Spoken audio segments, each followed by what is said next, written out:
I was new to a big city and decided I didn't need my car anymore. I listed my car for sale, a 6-year-old Honda Accord. One day, a normal, well-dressed man comes over to see it after a few phone calls about it. He's in his early 40s and his name is James. He's buying it for his daughter in college. I always have my guard up when dealing with strangers, but so far, James is personable and seems legitimate.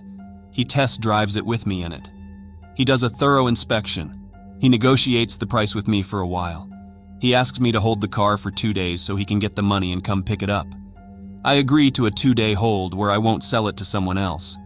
2 days later, James follows up and we meet again, midday in normal neighborhood in an urban city. James and I test drive the car one more time. He gives me a Chase Bank cashier's check, which I said was fine. I tell him he needs to come to the bank with me to cash this check and to get the title notarized over to him. This is when he starts acting nervous. We're pulled over on the side of my street discussing this. James in the driver's seat and me as the passenger. I figured if he was going to steal my car, he would have done it 2 days earlier. Now I'm fairly comfortable with him. He asks me to do one more car inspection with him, then we'd go to the bank. I agree, but I'm very set on doing the transaction at a bank. As we both get out to inspect the car again, he jumps back in and floors it as I try to get back in with him. He pulls away quicker than I can react, passenger door wide open.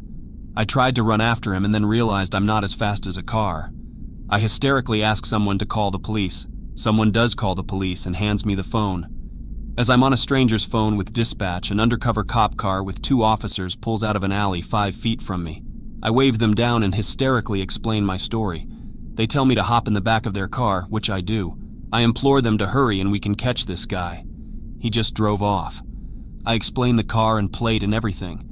They assure me that they will not go on a high-speed chase with me in the car, but will radio it into all surrounding officers, which they do. Eventually, they drop me off at the police station so I can make a formal report of my stolen car. 2 weeks go by and I haven't heard any news of my car, so I begin to lose hope of ever seeing it again. But one day I get a call that they have found my car 3 states over. It had been used in a series of hit and runs and various other crimes. This is my warning to you to always be careful, especially when doing deals with people on Craigslist. Because you never know what kind of person you're dealing with, no matter how friendly they seem.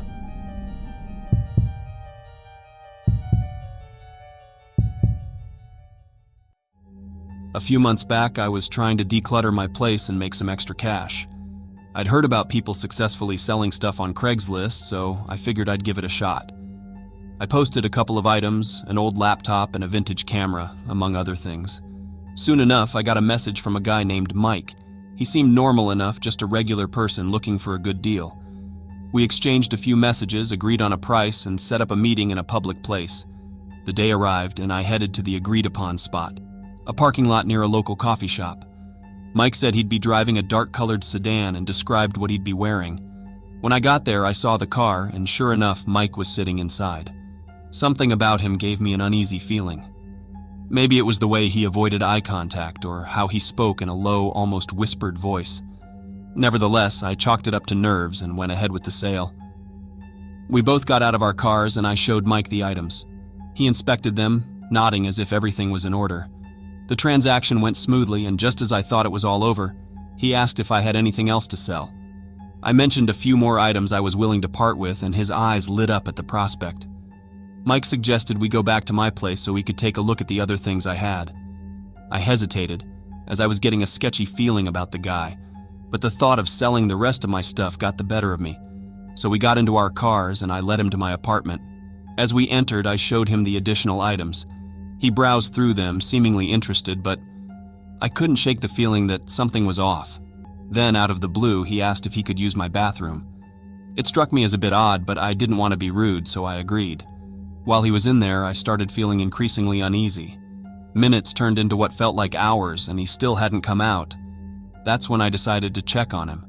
As I approached the bathroom, I heard hushed voices. Mike was on the phone with someone. I couldn't make out the words, but the tone was urgent. I knocked on the door and he quickly ended the call, claiming it was just a family matter. Red flags were waving all over my mind, but I tried to keep my cool.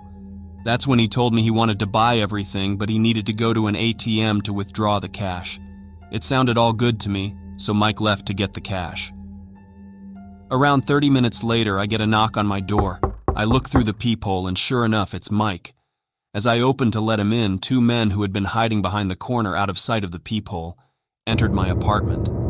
That's when I realized I should have listened to my gut feeling about Mike. They tied me up with rope and proceeded to rob me in my apartment and left me tied up on the floor. After they had left, I crawled my way over to my neighbor, who luckily was home. They helped me out of the rope and we called the police. Because I had gotten a good look at Mike, the police could identify and arrest him. This just goes to show that you should always trust your gut in situations like these. Stay safe out there, and never let a stranger into your home, especially from Craigslist.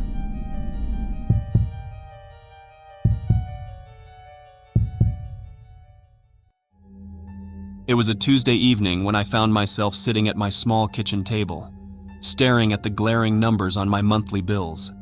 The cost of living in the city was draining my bank account faster than I could earn, and I knew I needed a solution. That's when I decided to take the plunge into the world of finding a roommate. Craigslist seemed like the obvious choice, a place where people in similar predicaments connected.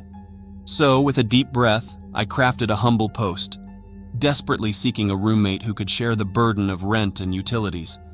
My criteria were simple: a responsible and easygoing person. Responses flooded my inbox, each potential roommate seeming more promising than the last. After sifting through countless emails, I settled on one person whose message stood out. James, a seemingly ordinary guy who claimed to work a 9-to-5 office job and had a passion for classic literature. Our brief exchange hinted at shared interests, making him the chosen one. Our first meeting was scheduled at a downtown coffee shop.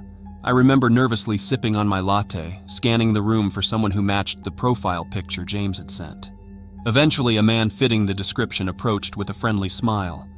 We exchanged pleasantries, discussing our work, hobbies, and the mundane details of life. James seemed like a normal guy at first glance. The day James moved in, however, marked the beginning of an odd chapter. His belongings filled the apartment, and his presence loomed larger than expected. His daily routine raised eyebrows, odd hours, late-night phone calls spoken in hushed tones. Still, I hesitated to label him as weird, attributing it to the adjustment period of living with a stranger. As the weeks passed, discomfort settled in. James had an unsettling ability to appear when least expected, as if he had mastered the art of moving silently through the apartment. My belongings started rearranging themselves mysteriously, leaving me questioning my own sanity. Yet I remained silent, afraid of confrontation. Little did I know the worst was yet to come. The apartment, once my safe space, transformed into a breeding ground for anxiety. Strange occurrences became a daily ordeal, and the knots in my stomach tightened with each passing day. I began to notice subtle but unsettling changes: a favorite mug missing, a bookshelf rearranged in the dead of night. I couldn't shake the feeling that someone was invading my personal space.